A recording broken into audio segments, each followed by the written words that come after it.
É, hora do manhwa. Depois de uma autora ir parar em seu livro, ela possui o corpo de uma mulher que ia morrer nos próximos 2 anos. Para fugir de sua família e garantir sua sobrevivência, ela consegue um emprego em uma mansão como babá, mas acaba trabalhando para o Grão-Duque, o protagonista com uma sede incontrolável por sangue. Bem, talvez esse seja o preço por fazer seus leitores sofrerem. Oi, eu sou o Zakai, e vou estar lhe acompanhando na sua hora favorita. A obra de hoje eu vou assumir a responsabilidade pelo bem-estar do protagonista, e espero que aproveite. A história começa em uma tarde chuvosa, onde uma jovem senhora está sendo recebida por um mordomo, em uma propriedade pertencente ao Duque Blackwell. Essa senhora é Lara Sherwood, ou pelo menos é esse o seu personagem. Na verdade, o corpo de Lara está atualmente com a alma de uma garota do mundo real, que um dia acordou dentro de uma história trágica. Essa história logo fica bem sombria e distorcida, especialmente em volta do personagem do Duque, mas agora, Lara apenas está lá para uma entrevista com ele. O Duque desempenha um complexo protagonista na história, pois às vezes ele é um galã, e às vezes ele é um monstro. Seu nome é Nocturne Blackwell, um nome que soa perfeitamente dramático, não acha? Aparentemente, Lara que criou isso. Na verdade, ela inventou todo aquele mundo, já que é a autora da história. Você pode pensar que seria divertido estar preso dentro do seu próprio livro, mas Lara não é a protagonista feminina, que está destinada a entrar em um romance distorcido com o Duque. Na verdade, Lara Sherwood é a vilã, desesperada pelo amor de Nocturne, e cega pelo seu próprio ciúme. Depois de muitas tentativas de se interpor entre os protagonistas, Nocturne acaba lhe matando. Então, você pode ver por que ela não está exatamente feliz com seu destino. Quando acorda pela primeira vez nesse mundo, Lara entra em pânico e fica dentro de casa por dias, então ela decide mudar a história de Lara, esperando poder evitar esse mesmo destino. Mas infelizmente, existem alguns obstáculos. O maior obstáculo era sua família maligna. Um outro é que a história não parece estar seguindo o que ela escreveu. Por exemplo, ela descobre da pior forma que Lara tem alergia a trigo sarraceno, um detalhe que ela nunca incluiu no romance. Aparentemente esses personagens têm vontade própria agora que foram trazidos à vida. Esperando comparar a linha do tempo do romance com sua nova realidade, ela pega o diário de Lara, mas antes que possa lê-lo, houve uma batida na porta. Ela tem um visitante inesperado, aparentemente alguém recomendado pelo Duque Blackwell. Mas isso não é uma boa notícia, pois até agora, a autora estava certa que Lara e Nocturne ainda não tinham se encontrado, e ela esperava permanecer viva o evitando completamente. Bem, parece que esse plano já foi por água abaixo. Uma rápida olhada no diário revela que Lara viu um anúncio para uma posição de empregada na casa dos Blackwell e se candidatou. Esperando escapar de seus miseráveis parentes, ela secretamente enviou sua inscrição, e agora, alguém veio levá-la para a entrevista. Sua madrasta explode de raiva quando descobre isso. Mas em vez de bajular, Lara ousadamente os lembra de como ela é maltratada, e como ninguém se importa se ela fica doente ou se incomoda em alimentá-la às vezes. Então, ela diz para agirem normalmente, e como sempre fingirem que ela não existe. Ousado, só espero que isso não se volte contra ela mais tarde. Em seguida, avançamos para a entrevista, e lá é o primeiro encontro entre Lara e Nocturne. É legal para a autora conhecer seu protagonista pessoalmente, percebendo que ele é exatamente tão bonito quanto ela sonhou. Já que ela o escreveu para ser seu tipo ideal, não é surpresa que ela não consiga evitar lhe encarar um pouco. Claro, sua personalidade é bastante rude, já que Lara escreveu o currículo antes da autora assumir aquele corpo, então ela não causou uma impressão muito boa. O trabalho é principalmente cuidar dos filhos do Duque Blackwell, algo que a verdadeira autora seria ótima, já que ela era professora de jardim de infância em sua vida passada. Mas ela não pode dizer isso, então Lara age como uma jovem de 19 anos deveria, e praticamente fracassa na entrevista. O Duque não fica muito satisfeito e a manda embora logo depois. Enquanto caminha pelo corredor, ela ouve uma criança chorando, e uma voz dizendo que ser batido é a melhor forma de disciplina. Lara não consegue ficar parada, e atravessa a porta, encontrando duas crianças se consolando no chão, e acima delas está uma mulher pálida com literalmente um chicote na mão. Isso mesmo, um chicote de verdade, porque aparentemente estamos na Idade Média aqui. Por instinto, Lara se coloca entre a governanta e as crianças, bloqueando o próximo golpe. Parece que ele está sendo punido por derramar um pouco de chá, mesmo que a queimadura escaldante já fosse punição suficiente. Lara pega a pobre criança, exigindo que ele receba tratamento. Nesse momento, o Duque entra, surpreso ao encontrar sua governanta e a senhora Sherwood frente a frente junto de seu filho. Ele concorda em levar seu filho ao médico imediatamente, mas a repreende por interferir nos assuntos de sua casa sendo uma convidada. Aparentemente ele espera que alguém ouça uma criança sendo chicoteada e não interfira. Depois de uma discussão mais profunda, fica claro que o Duque não pediu que suas crianças fossem punidas desse jeito, e não tinha ideia daquilo que a governanta estava fazendo. Mas ele também não parece muito irritado, considerando que são seus filhos. O nome do filho é Michael e a filha é Janete. A relação dos gêmeos com Nocturne é tão complicada quanto o próprio homem. Eles não são exatamente seus filhos, mas como ele matou o pai deles e a mãe deles faleceu depois do parto dos gêmeos, ele os acolheu. Como você provavelmente adivinhou, ele não é o pai mais afetuoso, mas garantiu que tudo fosse providenciado para eles, de brinquedos à educação. Infelizmente, ele também teve uma criação bastante fria, então, mesmo que não queira que eles sejam machucados, ainda confia que sua experiente governanta tenha uma boa razão para a disciplina severa. Isso é até que o médico expõe as feridas nas mãos de Michael, revelando um uso frequente e cruel do chicote. Ainda assim, Nocturne não perde a calma. Eu teria demitido a mulher ali mesmo, mas ele apenas diz a ela para ser mais gentil até que as mãos de Michael cicatrizem, e manda Lara para casa. Não tenho certeza se ele realmente deveria ser o protagonista masculino.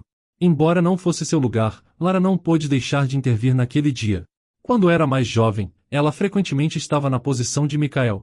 Sua verdadeira identidade, Nanju, foi maltratada quando criança, então ela se sente incrivelmente culpada e solidária com a situação dele. Decidindo que deveria tomar responsabilidade como autora desse romance, ela corre de volta para o Duque e pede que ele a contrate como empregada. Apesar de ter falhado na entrevista, ela está determinada a corrigir as coisas, e acima de tudo, proteger aquelas crianças. No início, o Duque recusa, mas ela tenta usar seu conhecimento como autora para influenciar seu coração, e faz um comentário sobre como ele foi passivo na situação com Michael, principalmente considerando que ele também foi maltratado quando criança. Não faço ideia de por que ela achou que uma completa estranha comentando de seu passado traumático faria o Duque mudar de ideia, mas isso tem um efeito completamente oposto. Ele pensa que ela está tentando usar o que sabe dele para lhe fazer uma ameaça, então literalmente ameaça matá-la. Esse sujeito não tem calma, mas Lara consegue virar a situação, o convencendo de que ela apenas adivinhou baseada em sua reação às feridas do menino, e o encoraja a não deixar que seus filhos adotivos acabem da mesma forma. Por um pequeno milagre, ele acaba concordando em dar a ela 2 semanas como um teste. É dado um quarto a ela, além de uma empregada própria, chamada Mary. Depois de se mudar, Lara faz disso sua missão, fazer amizade com as crianças. Ela quebra as regras para conseguir uma pequena festa de bolos e biscoitos, subornando as crianças hesitantes com o truque mais antigo do mundo, açúcar. Janete parece especialmente desconfiada, mas lentamente eles começam a baixar a guarda.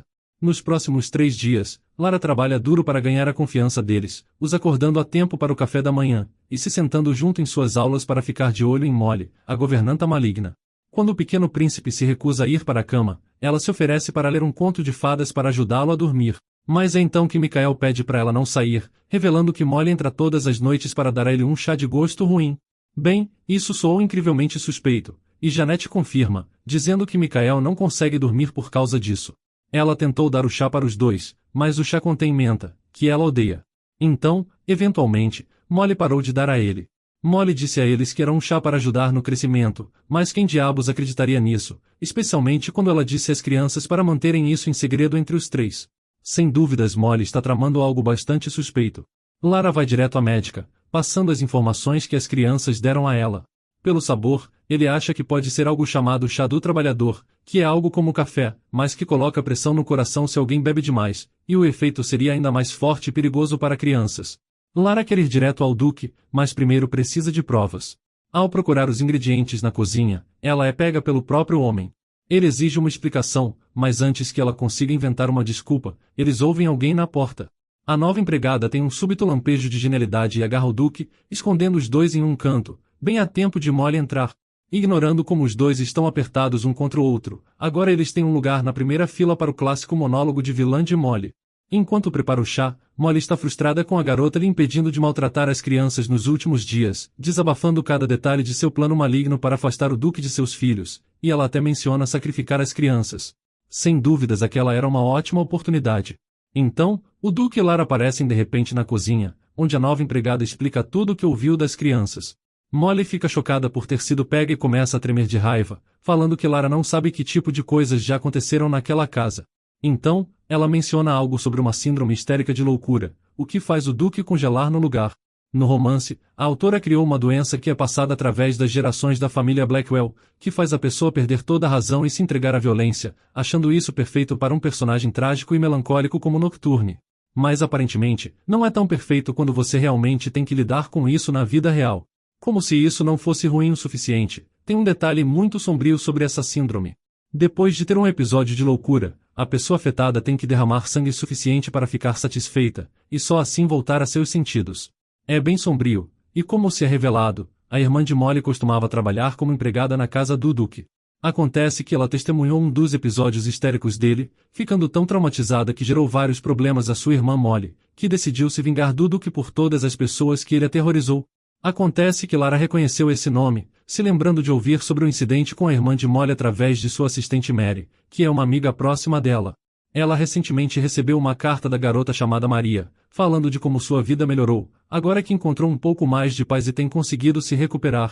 Mas aparentemente, isso não é o bastante para Molly, que tenta dar um tapa nela, mas de alguma forma, Lara permanece impressionantemente calma, e diz à governanta para não se deixar ser consumida pela raiva. A garota está dando uma pequena sessão de terapia por causa de um trauma que ela literalmente escreveu para eles. Mas diferente dos outros, Molly decide que não pode mais voltar atrás. Ela pega uma faca, tentando usá-la contra Lara. Com a fúria da mulher, o Duque intervém para protegê-la, finalmente mostrando um pouco de cavalheirismo.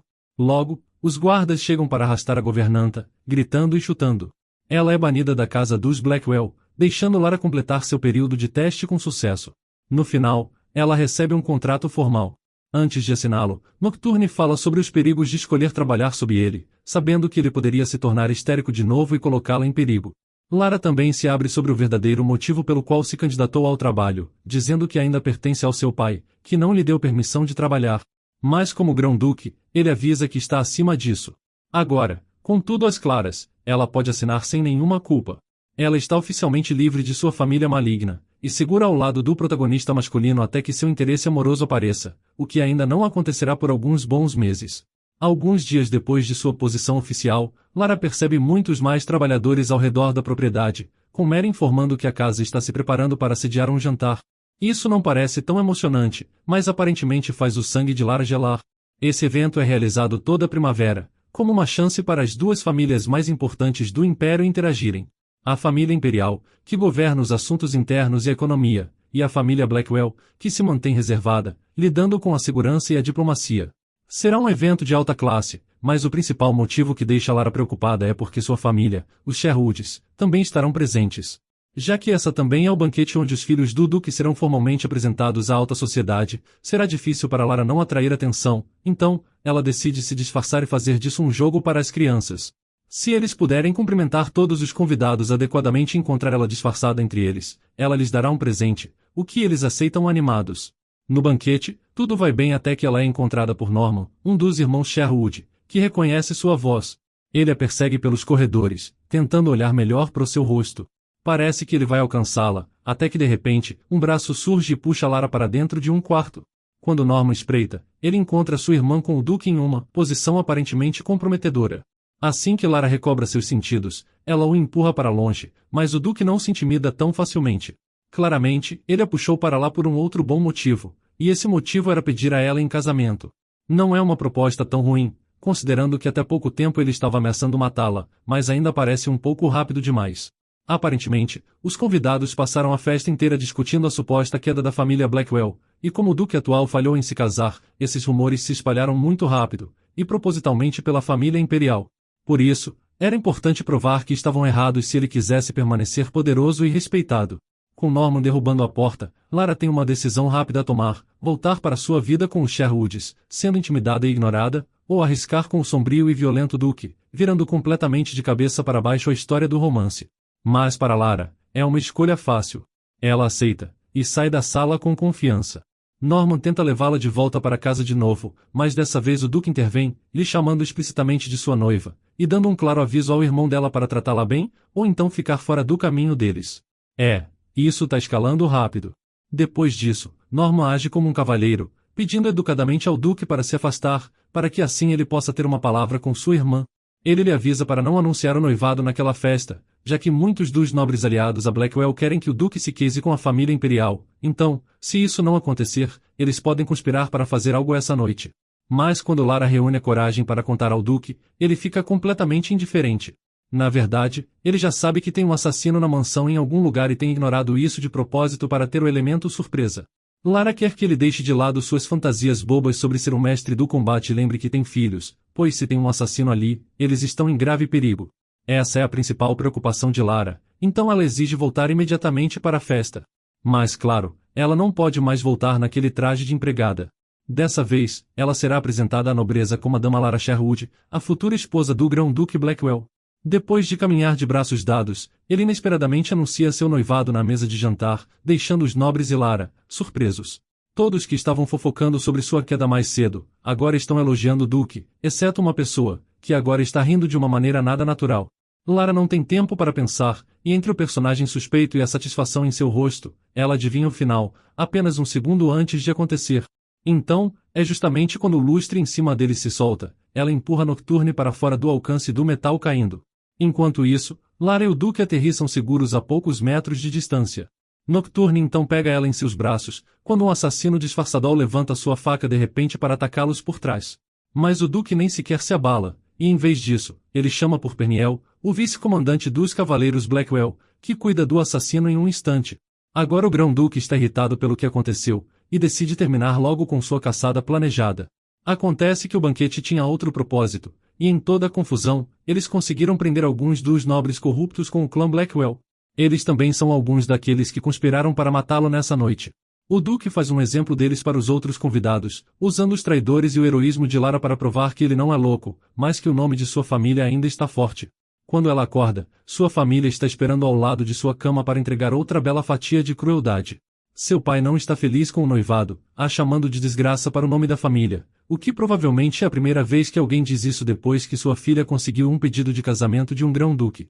Mas o homem do momento aparece para afastar todos, bem a tempo para seus filhos chegarem e verificarem como ela está. O Duque se desculpa por anunciar o noivado tão de repente, mas Lara não pode ficar muito brava, afinal, ele rapidamente envolveu seus braços ao redor dela durante a queda, a puxando junto com ele. Se ele não tivesse feito isso, ela teria sido morta pelo lustre e as coisas seriam muito diferentes.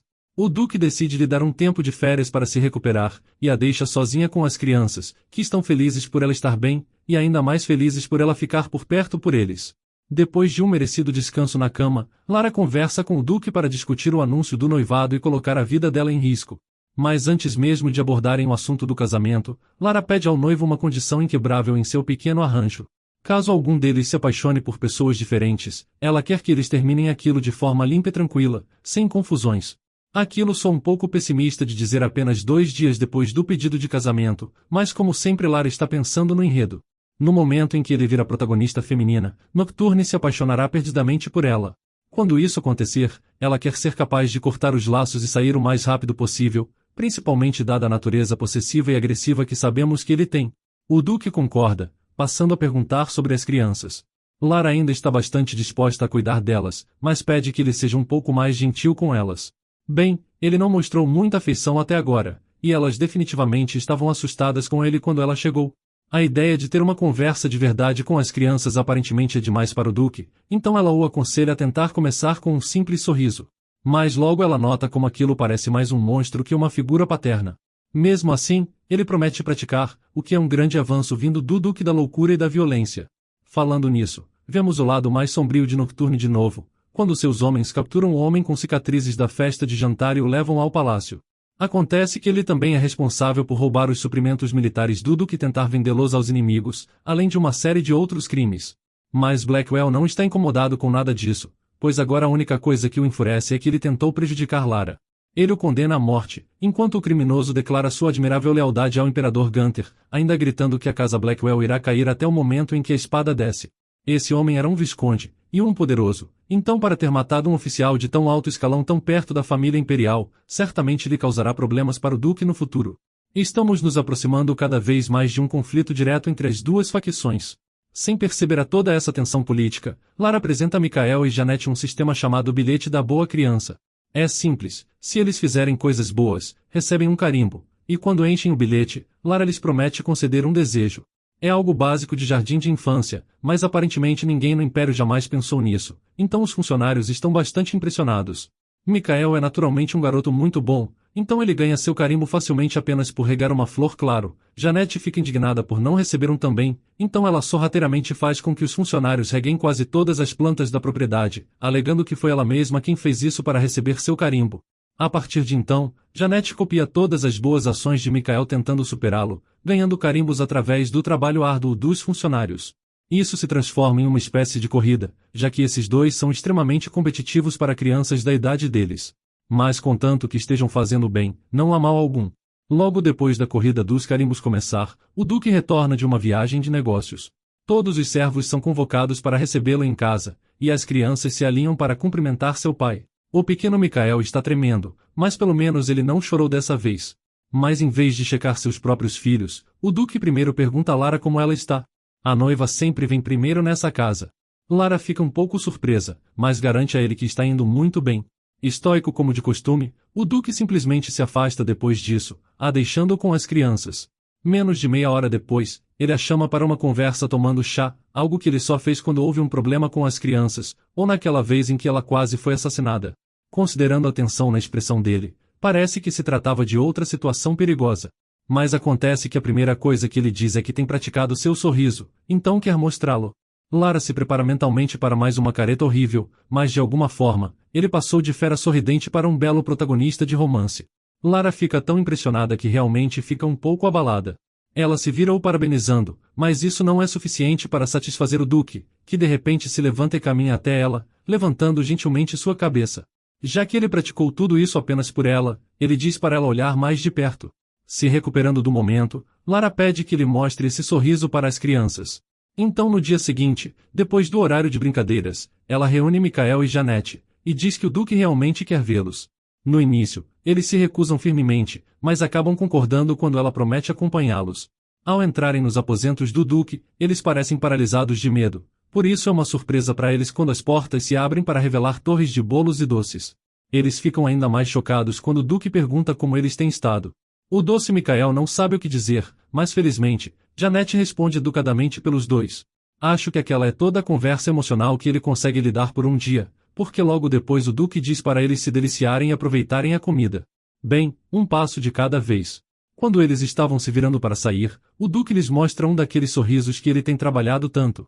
Mais tarde, quando Lara lhes pergunta o que eles acharam do encontro, a resposta deles não é muito positiva. É estranho alguém tão sombrio e sério de repente ser tão gentil. Talvez eles estejam um pouco desconfiados, mas Lara vê a reação como um bom sinal. Pelo menos eles não disseram abertamente que odiaram tudo. A situação a faz lembrar de sua vida passada, em que ela era intimidada por não ter pais. Mas deixando essas memórias de lado, ela foca sua atenção nas crianças e em seu cuidado, para que eles nunca cresçam se sentindo como ela se sentiu. No dia seguinte, ela retorna ao Duque com uma determinação renovada. Agora que eles dominaram o sorriso, é hora de aprender outra coisa básica, como segurar uma criança. Usando um urso de pelúcia para praticar, ela rapidamente descobre que Nocturne não tem ideia do que está fazendo. Ela mostra a ele como apoiar uma criança corretamente, e até demonstra movendo suas mãos para a posição certa, o abraçando por trás. Ela nem percebe o que está fazendo, até que de repente ela salta para trás, pedindo muitas desculpas. No livro, Nocturne era famoso por odiar qualquer toque desnecessário, mas julgando por aquela expressão, não parece que ele estava sendo totalmente contra. Depois de um pouco mais de prática, o Duque acerta sua postura, mas ele recusa a sugestão de Lara de tentar abraçar as crianças. Ele está preocupado que eles simplesmente fujam e não o deixem tocá-los. Ela o tranquiliza, dizendo que com o tempo eles vão se suavizar, ele só tem que continuar trabalhando nisso. Uma vez que o treinamento parental termina, ele acompanha pelo palácio de volta para o quarto dela, a deixando na porta e desejando boa noite. As palavras de despedida de Lara são para ele dormir bem, um erro que ela só se lembra depois que ele se foi. Faz parte da história de Nocturne que ele quase nunca dorme, e quando acontece, tem pesadelos horríveis.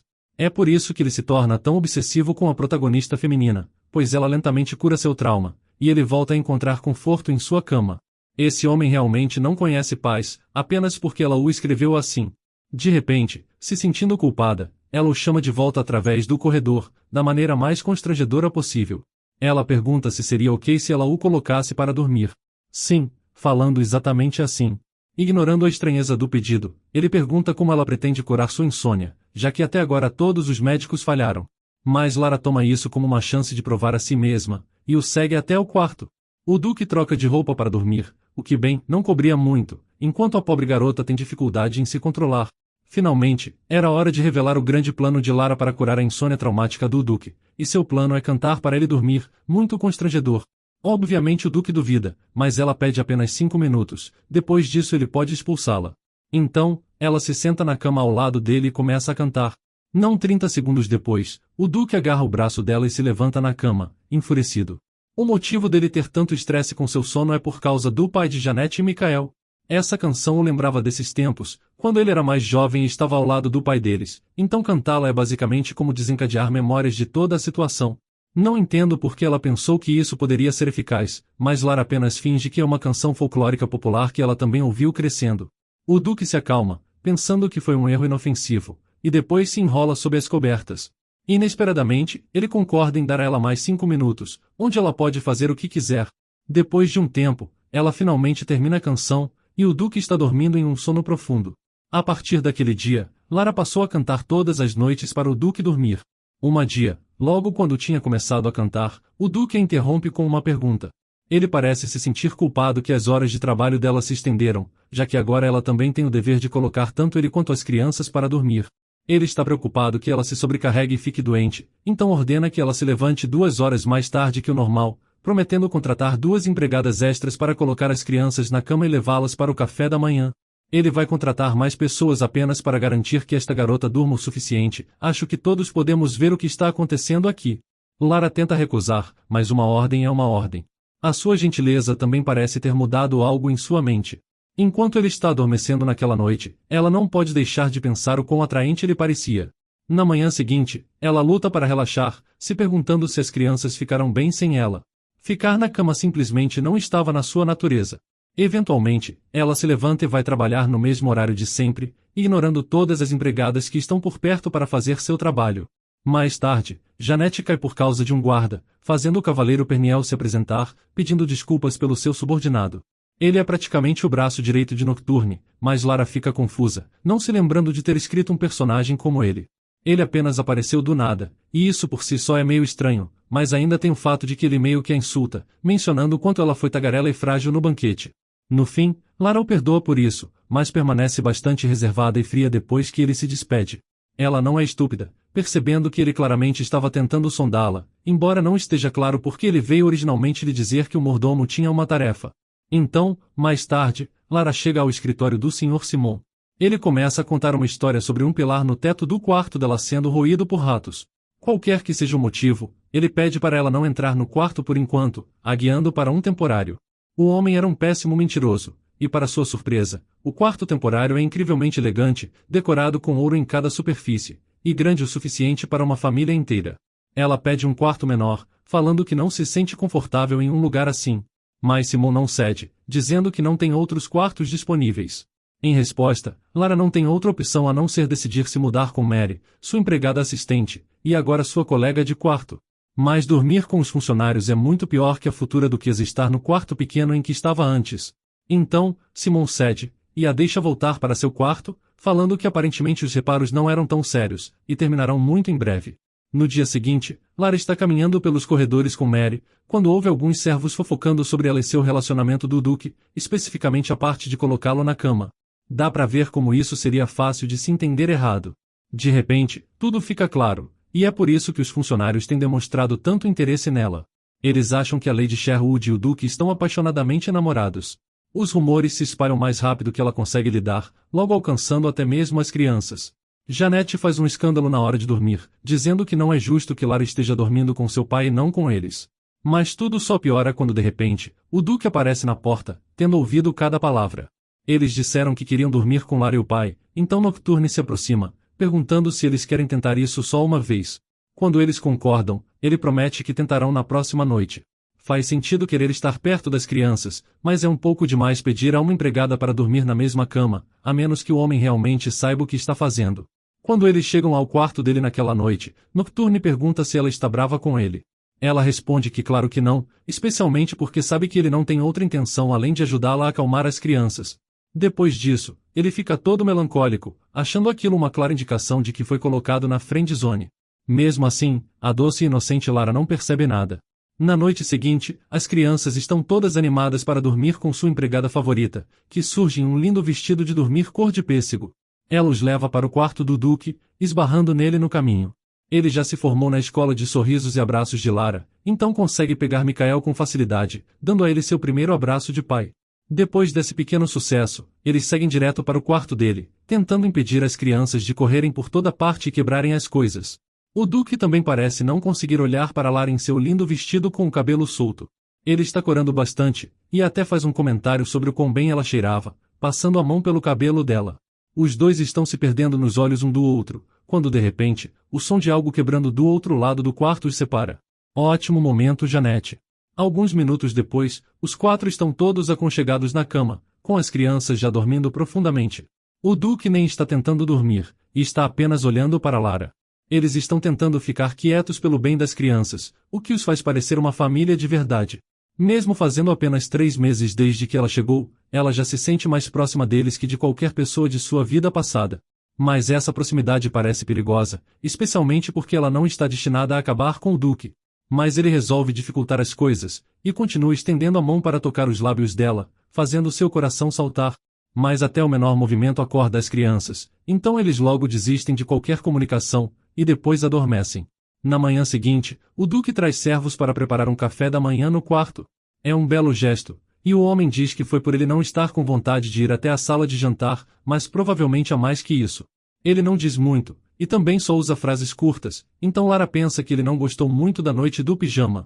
Enquanto está saindo do quarto dele com as crianças, ela pergunta se eles deveriam fazer disso algo de uma única vez, voltando ao normal no futuro, o que ele responde que sim, ficando pensativo depois. Quando eles voltam para o quarto das crianças, Lara pergunta se eles gostaram de dormir com o pai, o que eles surpreendentemente respondem com um sim, sendo mais uma vitória para o projeto Papai Duque. Mas então Mikael pergunta quando ela e o Duque vão se casar, para que ela possa ser sua mãe de verdade. As crianças sempre fazem as perguntas mais complicadas. Mas isso a faz se sentir horrível, pois o plano é ir de acordo com o enredo, e assim sair no momento em que a protagonista aparecer. Então, será que eles lhe chamarão de mãe só para que depois eles nunca mais vejam ela? Ela não sabe se ela ou as crianças vão conseguir lidar com isso, e tenta apenas rir da pergunta, prometendo contar a eles mais tarde, com seu coração doendo por manter a verdade longe deles. Alguns dias depois, ela está agindo como se tudo estivesse normal, voltando à sua velha rotina, apesar da mudança contratual em suas horas. Mas Mary finalmente se impõe e diz a ela para descansar, prometendo cuidar das crianças junto das outras empregadas. Aquilo é muito gentil da parte dela, mas a verdade é que Lara estava trabalhando tanto porque queria evitar se lembrar da realidade do enredo, que inevitavelmente acontecerá no momento em que a protagonista chegar. Ela passa um momento pensando nisso, quando Mikael e Janete invadem o quarto. Ele finalmente coletou todos os seus carimbos, e o pequeno campeão declara que seu único desejo é um beijo de Lara na bochecha. Bem, isso é fácil de conceder, e ela cumpre seu desejo com um beijo na bochecha, mas o menino atrevido pede mais. Mas Janete quase explode de ciúmes, e logo os três estão correndo pelo quarto, distribuindo beijos em cada bochecha. É uma visão fofa, mas não dá para deixar de pensar que isso só vai tornar as coisas mais difíceis quando ela tiver que ir embora. Alguns dias se passam, e uma carta da família Sherwood chega. Eles já tentaram entrar em contato com a filha várias vezes agora. Nos últimos dias, ela tem recebido 3 cartas por dia, mas ignorou todas elas. Não há nada que esses demônios possam dizer para fazê-la mudar de ideia sobre o noivado. Naquele dia, Lara leva as crianças para um passeio pela cidade, andando pelos mercados. Quando eles retornam à propriedade à noite, ela ouve alguma comoção perto dos portões, saindo para investigar. Era uma mulher loira com uma voz familiar, implorando aos guardas para deixá-la falar com Lara. É a madrasta de Lara, embora ela pareça muito mais desgrenhada que o normal. Por que essa mulher iria até a propriedade do Duque para encontrar a filha que ela tanto odiava? Seu meio-irmão Adolf também está aqui, e justo as 2 pessoas que lhe intimidaram e fizeram sua vida um inferno estão agora implorando aos guardas apenas por uma chance de falar com ela. Lara não sabe o que está acontecendo, e tenta entrar na mansão, mas eles a veem e começam a gritar. Ela pede aos guardas para mandá-los embora, quando de repente Adolf pula o portão. Ele agarra Lara, perguntando se ela realmente nunca vai voltar, e se ela os odeia tanto assim. Mas ele colocava sal em suas bebidas, a tratando como um animal, então por que ela não odiaria? Eventualmente, os Sherwoods são arrastados para fora. Quando Lara está segura de volta dentro da mansão, ela decide abrir algumas das cartas deles por curiosidade, ficando surpresa com a intensidade com que seu irmão maligno implorou. Pelo visto eles claramente colocaram muita atenção em cada carta, as enchendo de desculpas e arrependimentos, tentando compensar pela forma como a trataram, o que surpreende a autora. Como foi ela que escreveu seus personagens, ela não achava que eles fossem capazes de se arrepender, mas aqui estão eles, pedindo desculpas e tentando corrigir todos os seus erros. Ela é interrompida por uma convocação do Duque, que quer renovar o contrato deles.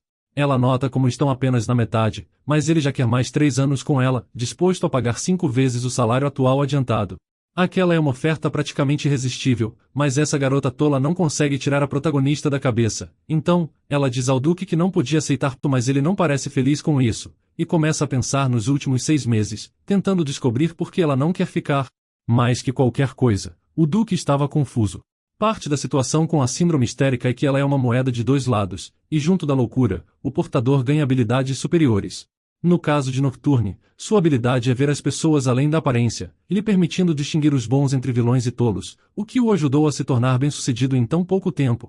Mas quando ele olha nos olhos de Lara Sherwood, ele vê uma essência que não parece pertencer ao seu mundo, o que às vezes lhe faz se perguntar se ela é mesmo humana. O Duque está desconfiado de Lara há algum tempo, e está determinado a descobrir a verdade sobre ela. Como ela pode estar tão determinada a dar amor às crianças, quando ela mesma não recebeu nada de sua própria família? E por que a essência dela às vezes muda de cor diante de seus próprios olhos? Quando isso aconteceu no banquete, ele imaginou que ela estava sofrendo com os rumores, e é por isso que decidiu anunciar o noivado deles tão cedo na festa de jantar, porque notou um traço de tristeza nela. Desde então, a essência dela vem mudando lentamente e ele não consegue entender o motivo. Quando ela está feliz e brincando com as crianças, ela brilha tão intensamente que ele quer ela só para si. Mas então, seu pai aparece em sua cabeça, e diz para ele pensar apenas no bem da família, deixando de lado todos os sentimentos pessoais. Ele estava pensando demais, e também é orgulhoso demais para se abrir sem antes saber o que ela sente ou como responderia a isso. Então, em vez de abrir seu coração, ele ofereceu a ela um contrato. Bastante romântico, Duque. Mas ele está legitimamente preocupado, se perguntando no que ela estava pensando para sua cor estar mudando tanto, parecendo triste o tempo todo. Por isso, quando ele ouviu do Sr. Simon que a família Sherwood tentou entrar em contato com ela, ele entrou em pânico.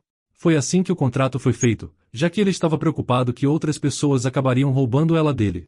Voltando ao presente, Lara desconsidera uma recusa, dizendo apenas que 3 anos é muito tempo para se comprometer de imediato. Isso faz com que ele pense que os Sherwoods conseguiram chegar até ela, convencendo ela a voltar para sua família. Ele está em um conflito interno, mas ele não quer forçar nada, então, ele concorda em estender por apenas mais 6 meses, e triplica seu salário por enquanto, lhe pedindo para reconsiderar o contrato no futuro. Então ele menciona a visita do Sherwood, e Lara congela. Ele sugere que anunciem seu casamento em breve para o resto da sociedade, já que isso fará a família dela desistir. Lara não tem realmente escolha, então ela concorda, perguntando como ele pretende divulgar a notícia. A grande ideia dele é que os dois compareçam juntos ao baile real. Esse baile é o maior de todo o reino, realizado no Palácio Real a cada meio ano. Qualquer um que seja importante estará lá, o que isso significa que eles terão que dar um bom espetáculo.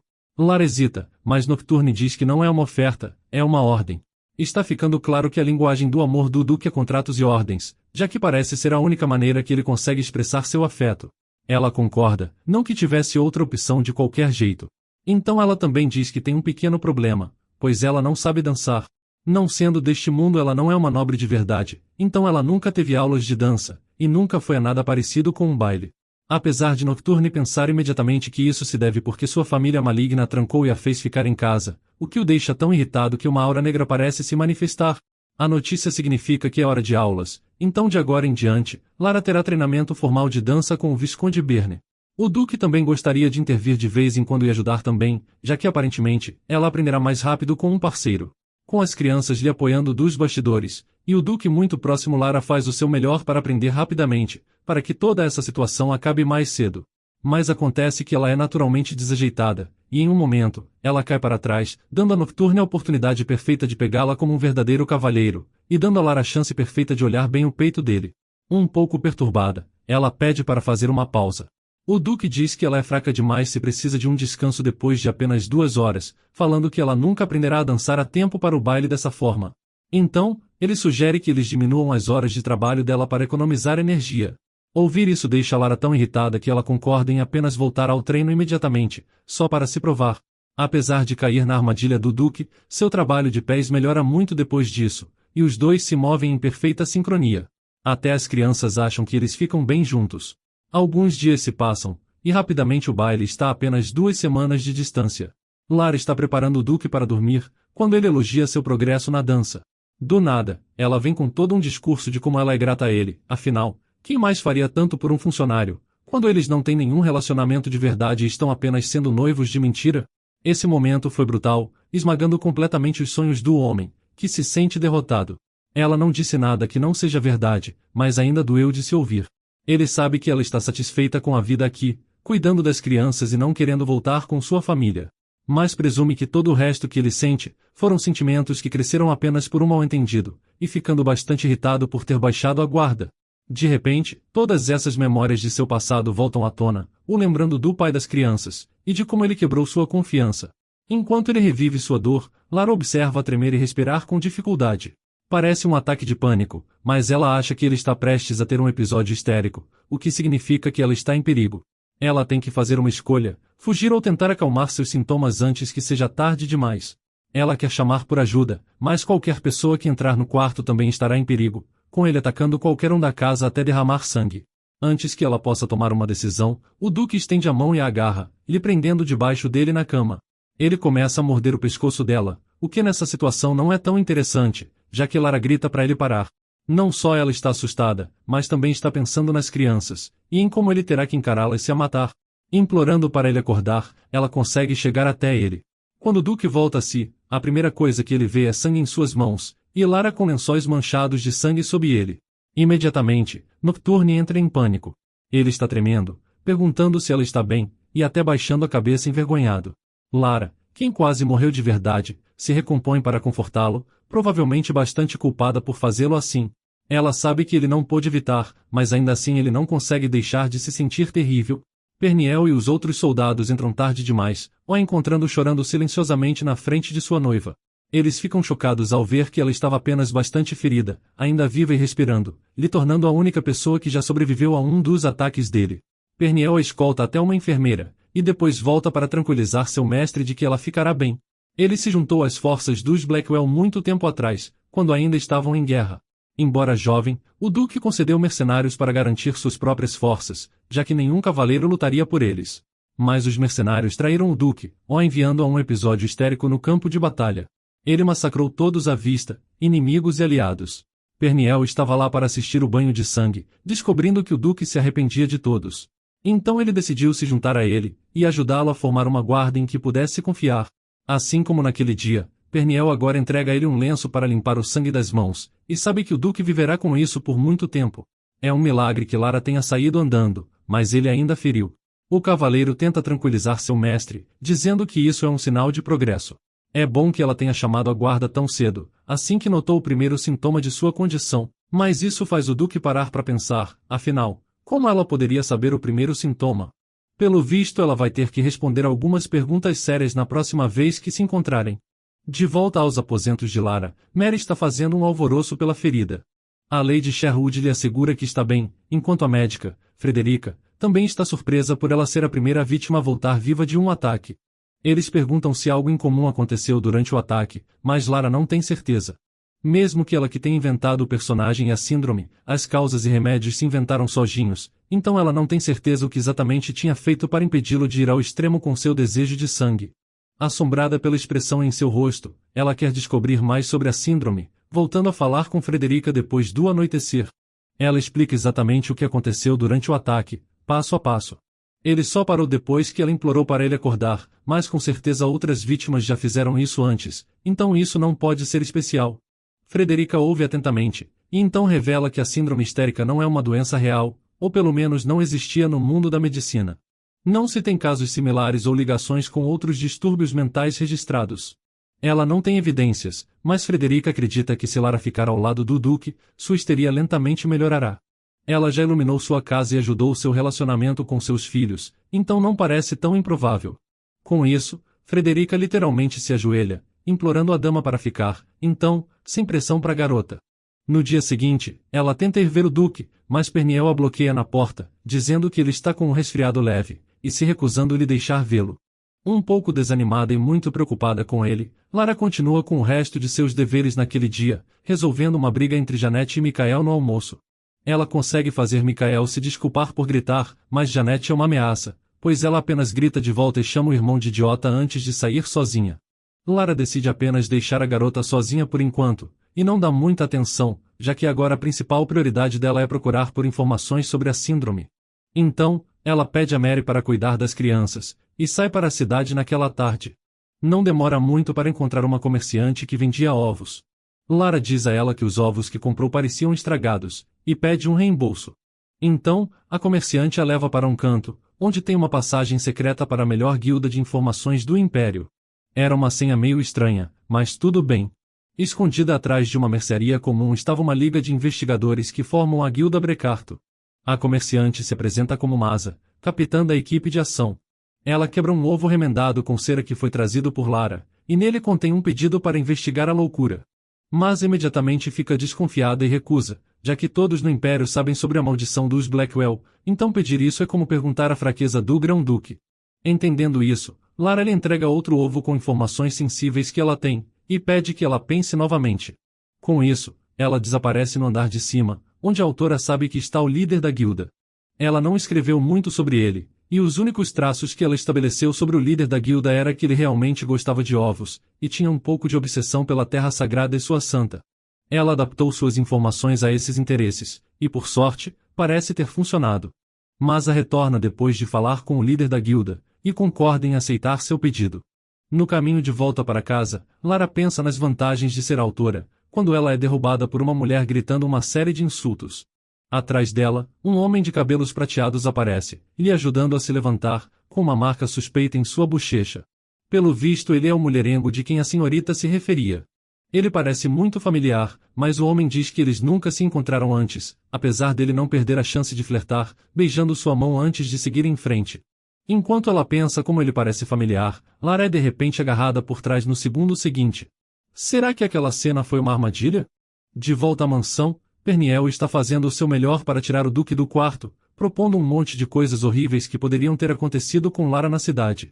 Ele estava apenas brincando, sem saber o quão perto aquilo estava da realidade, com Lara sendo sequestrada agora mesmo. Então ela acorda com o cheiro de eucalipto e ovos podres. Amordaçada e amarrada a uma cadeira, ela olha para cima e vê ninguém menos que o líder da guilda de Brecarto, Petro. Parece que sua dica foi um pouco boa demais, o que a colocou em apuros. Eles a desamordaçam, e então ela diz saber que ele é o líder da guilda, Petro, que se vira ao abrir uma janela, lançando a ela um sorriso vitorioso. Ele já suspeitava que ela não era uma nobre comum apenas pelas informações que ela lhe forneceu, mas saber o nome dele era realmente impressionante. Ela não pensou muito antes de revelar suas informações, surpresa ao perceber que eles estavam tão obcecados pela santa que literalmente a sequestrariam para descobrir mais. Mas ela não demonstra seu medo, se mantendo firme e dizendo a Petro que ameaçá-la não o levará a lugar algum. Ele concorda, já que em vez disso ele poderia usar um pacto perigoso, uma maldição ou até magia de confissão. Lara logo entra em pânico no momento em que ouve essas palavras. Um dos membros da guilda está prestes a lançar um feitiço sobre sua cabeça, quando de repente a porta se abre com estrondo para revelar Adolf. Ela não sabe o que ele está fazendo aqui, mas seu irmão mais novo não hesita, pois dá uma joelhada no rosto do membro da guilda e desamarra Lara. Aparentemente, Adolf era bastante hábil com uma espada. Em apenas alguns minutos, Petro e seu capanga estão machucados e amarrados no chão. Petro ameaça processá-los, quando então Norma aparece, que por uma incrível sorte, se revela um dos juízes mais jovens do Império, uma espécie de lenda jurídica. Diante de um espadachim e um advogado, Petro vira sua atenção para Lara e implora por seu perdão. Em vez disso, ela lhe oferece um contrato com aquela magia de vinculação de que ele falava. Brecarto teria que encontrar as informações que ela procurava, não estando autorizados a prejudicá-la de forma alguma. Caso eles quebrem isso, bem, ela apenas dirá que os Sherwoods cuidarão disso. Uma vez que essa confusão está resolvida, os irmãos de Lara levam de volta para o homem que tinha dito a eles que ela tinha sido sequestrada, o estranho de cabelos prateados de mais cedo. Mas isso ainda não explica como eles sabiam onde ela estava sendo mantida, então, os garotos explicam a sua versão do que aconteceu. Adolf e Norman estavam no mercado, e viram ela andando até Masa. Eles viram em qual beco ela desapareceu depois de ir com ela, mas não conseguiram encontrar uma entrada. Então, quando o cara de cabelos prateados se despediu dela mais tarde, ele notou que alguém estava seguindo ela.